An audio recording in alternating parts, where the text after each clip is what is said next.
रवि रात के 12 बजे अपने दोस्त के घर से लौट रहा था। स्टेशन पर सन्नाटा पसरा था। आखिरी ट्रेन पकड़ने के लिए वो जल्दी जल्दी प्लेटफॉर्म पर पहुंचा। वहां सिर्फ वही अकेला था।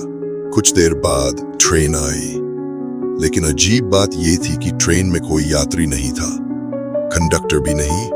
रवि को थोड़ी घबराहट हुई, लेकिन आखिरी ट्रेन थी, रश ट्रेन थी, इसलिए चढ़ गया। ट्रेन अंदर से बहुत पुरानी लग रही थी, जैसे कई सालों से चली ही ना हो। सीलन भरी बदबू आ रही थी।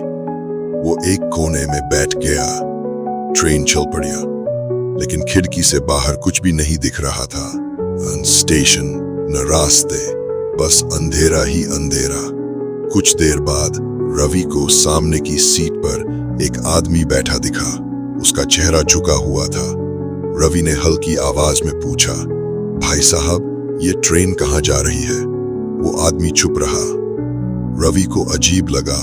उसने फिर पूछा, आप कहाँ उतरेंगे? तभी वो आदमी धीरे सिर उठाने लगा, लेकिन उसका चेहरा नहीं था, बस एक काला गड्ढा था जिससे सरसराहट की आवाज आ रही थी। रवि की चीख निकल गई। तभी ट्रेन में और भी परछाइयां दिखने लगी। कुछ अजले चेहरे, कुछ बिना आंखों वाले लोग।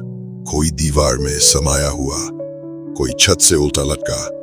रवि घबराकर दरवाजे की तरफ भागा, लेकिन दरवाजा जाम था। तभी अनाउंसमेंट हुआ, अगला स्टेशन मृत्युलोक। ट्रेन की रफ्तार बढ़ती जा रही थी।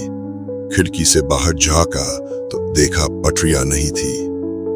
ट्रेन हवा में दौड़ रही थी और नीचे सिर्फ अनंत अंधेरा था। रवि डर से पसीने पसीने हो गया। तभी उसने देखा, वो बिना चेहरे वाला आदमी अब ठीक सामने खड़ा था। अब तुम कभी वापस नहीं जा सकते। अगले ही पल ट्रेन जोर से झटके के साथ रुकी और एक अजीब सा ठंडा हाथ रवि की गर्दन पर पड़ा। अगली सुबह रेलवे पुलिस को एक पुरानी बंद पड़ी ट्रेन में रवि की लाश मिली। उसकी आंखें खुली थीं, जैसे वो मरने से पहले कुछ भयानक देख रहा हो।